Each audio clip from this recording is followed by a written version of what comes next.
ഗോതമ്പൊടി എടുത്തതേ ഉപ്പിട്ട് കുറച്ച് നെയ്യ് ഒഴിച്ച് വെള്ളം ഒഴിച്ച് നല്ലോണം ഒന്ന് കുഴച്ച് മറിച്ച് അങ്ങനെ ദേ ചപ്പാത്തിക്കുള്ളത് നല്ലോണം കുഴച്ച് ദേ ഉരുളകളാക്കി വെച്ചിട്ടുണ്ട്. ഇനി വേറൊന്നും നോക്കാനില്ല, വേഗം പരത്ത ചുട പാത്രത്തിലേക്ക് ഇടാം. ഞങ്ങളുടെ കുഞ്ഞിക്കാരിസ്ഥന് എണീറ്റിട്ടുണ്ട് കേട്ടാ.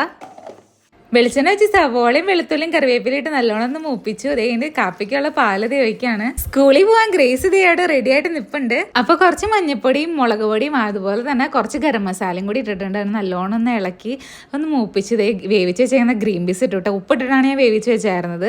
അപ്പൊ നല്ലോണം ഒന്ന് ചൂടായപ്പോൾ കുറച്ച് പഞ്ചസാരയും കുറച്ച് ഉപ്പും കൂടി ഇട്ട് നല്ലോണം ഒന്ന് ഇളക്കി നമ്മുടെ കറി സെറ്റ്. നമ്മുടെ കാപ്പി ദേ അങ്ങോട്ട് അടിച്ചെടുത്താൽ നമ്മുടെ കാപ്പി റെഡി ആയിട്ടുണ്ട്. അപ്പോൾ ദേ ചൂടോടുകൂടി കഴിക്കാൻ പോവാണ് കേട്ടാ.